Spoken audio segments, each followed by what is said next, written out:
I am definitely not in the worst part of town trying to pick up prostitutes. I'll explain on this episode of The Hot Zone. This is The Hot Zone. Engaging with the news in a whole new way, international war correspondent Chuck Holton brings insight into areas of crisis and lets you help those affected.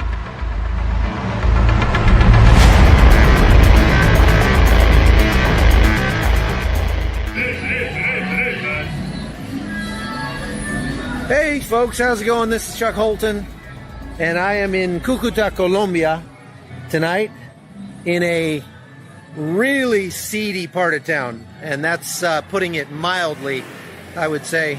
As a matter of fact, you probably will see me here in about 15 seconds pass a couple of just nice ladies of the night who are engaged in, they're normal, probably what they normally do here at night.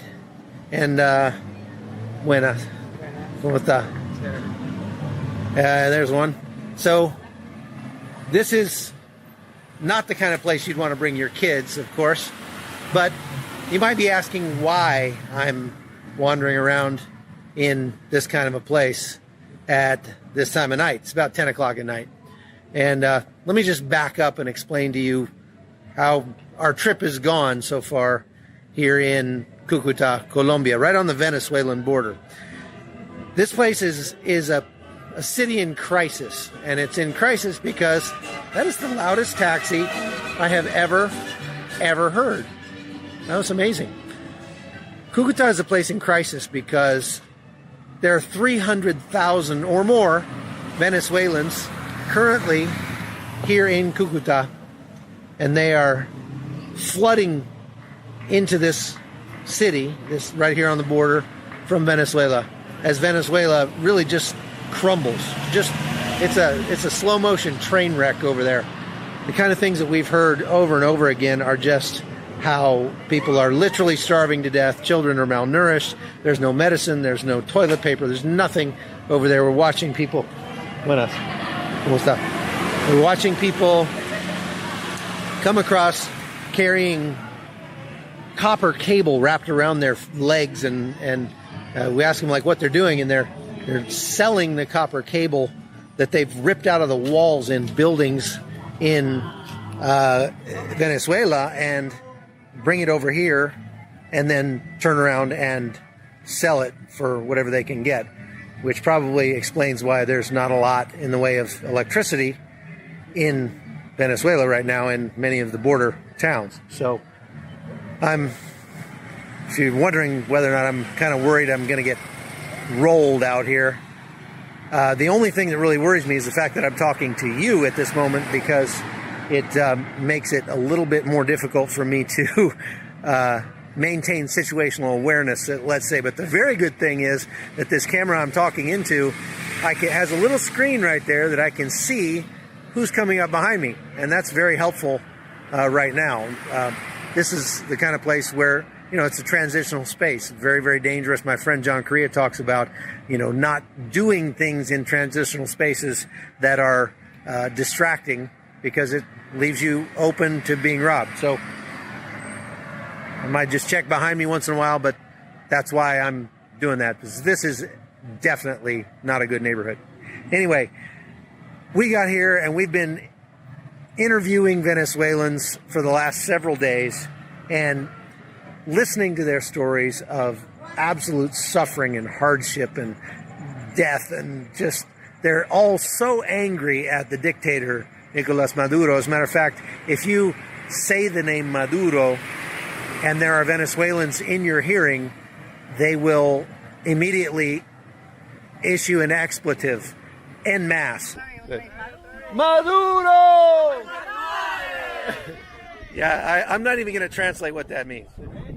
Okay. It's just kind of the natural response for them. They are very upset about what's happened to their beautiful country. So they're coming over here. They're desperate. They have no money. I mean, their money that they bring from Venezuela is literally worth less than toilet paper.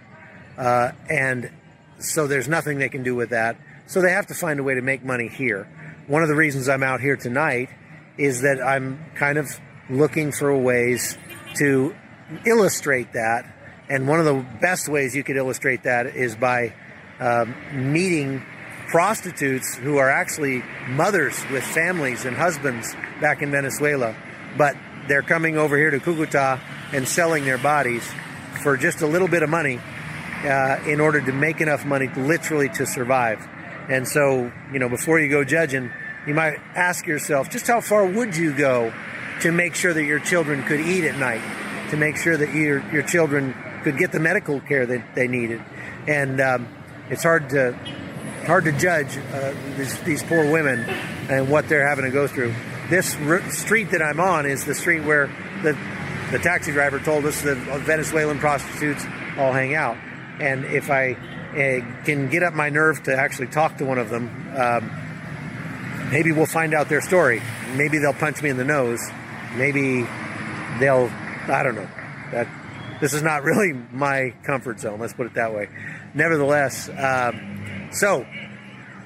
today we started out at a refugee center, a medical clinic, kind of supported by Samaritan's Purse, and it's where the mothers with children come to get things like formula and diapers and other medical care. There's a doctor there and that sort of thing. So there were a bunch of mothers lined up on the sidewalk outside, and we talked to some of them and heard their stories. Obviously, pretty heart-wrenching stories.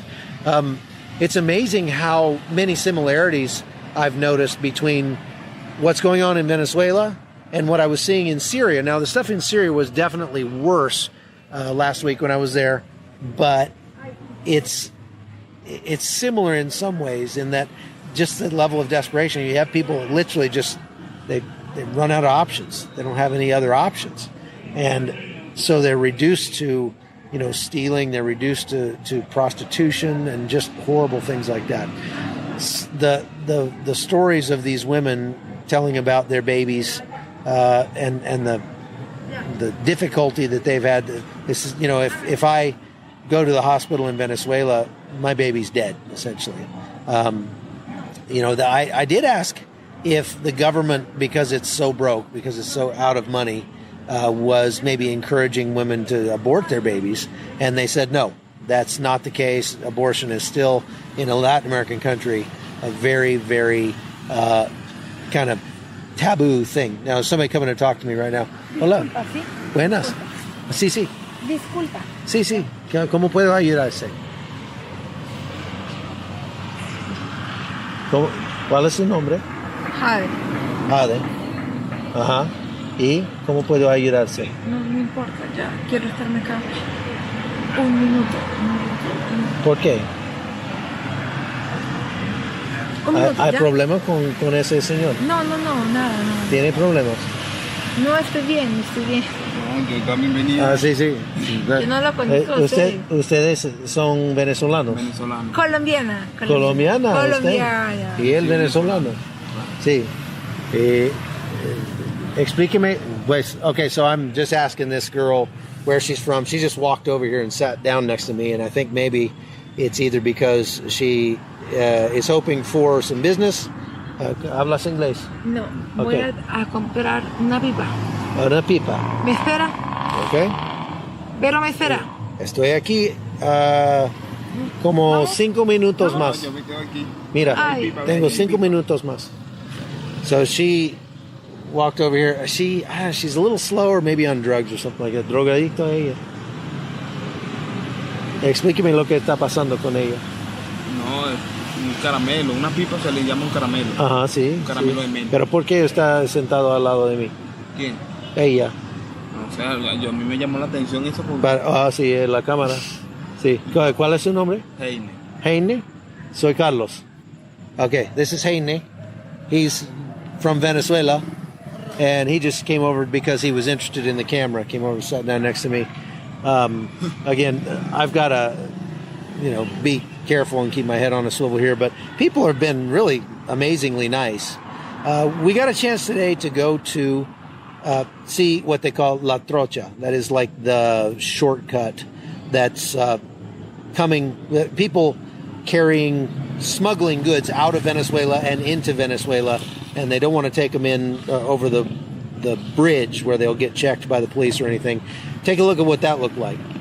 So, actually, I'm standing right now in Venezuela, technically. This is the River Táchira. That's the Colombian side over there. Look at these guys over here. They're just simply wading across. I mean, it's not that far. There's no police anywhere. And this is what they call the shortcut, or la trocha. The bridge where you come across officially is about a quarter mile that way. But right here, there's nobody. So we just walked right across. And here's the Venezuelan side over here. That's it. We're in Venezuela. Ta-da! This is the first-class way to travel from Venezuela to Colombia.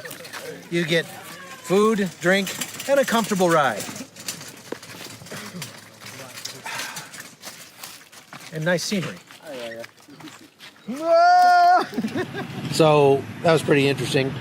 I'm still out here. I was talking about just the trouble with ladies of the evening that are out here, and how these people are so desperate, and they've come and the Colombian prostitutes get in fights with the Venezuelan prostitutes because the Venezuelans will work so much cheaper. I've been told that these women will sell their bodies for $6 a job, or whatever you call it, and that's pretty horrific, really, if you think about it. I mean, anybody who's got daughters like I do, my oldest daughter's 22. You kind of look at these poor girls and you just think, where's their daddy? Where's their daddy? And does he care? Does he know? And I am just, it's really emotionally draining if you really want to be honest about it, to come out here and meet people that are in such desperate straits. And anyway, I just wanted to bring you out here and kind of show you what it looks like around here. I'm going to walk around a little bit more just so you can get a look. Let me say goodbye to my friend here. Gracias, pues. Voy a seguir adelante. Una pregunta que te iba a hacer. Sí. Una pregunta. Preséntate, sí. ¿Cómo? Pero tengo 30 segundos. Y tengo que hablamos sobre qué yo soy periodista. Ajá. Estoy haciendo reportaje en vivo. ¿De Estados Unidos? Sí. Ajá. Entonces, dígale hola. Ahí. Pues. Okay. So, with that, what I just did is got this guy to go away by telling him I'm a journalist and that I'm making a broadcast for the United States, and he decided he didn't want to be on camera, which I kind of figured would be the case. Nevertheless, if you see this guy, older bald guy, follow me around, don't get worried, because he's the taxi driver, and he insisted on taking care of us while we're out here, making sure that we were okay. And I tried to explain to him that I couldn't get somebody to attack me if I tried out here. People have been so nice. They've been so just understanding. When we went down to the border, we found this, like you saw there, this trail, and all the guys down there, all the smugglers, were just so nice. They were like our long-lost friends, and we just hit it off with those guys. It was really kind of fun to go down there and be there with those guys. But anyway, I'm walking back now into the kind of the worst part of the district. If you're listening to this podcast on audio, it's going to get pretty noisy here, and so I'm going to have to sign off. But for the video podcast, I'm going to keep walking and just let you see where I am right now. I'm going to flip the camera around so you can see it, and we'll stop by the hair cuttery and see if our Padawan learner has finished his haircut.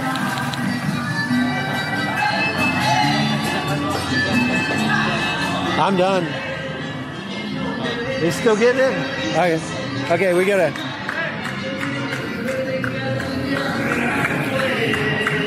No.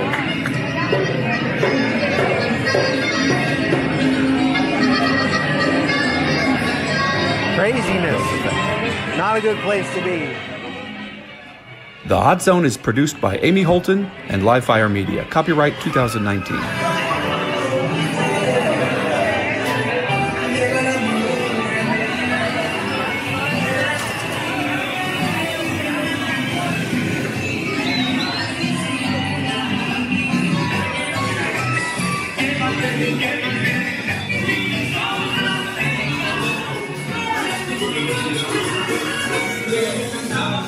seguridad como siempre.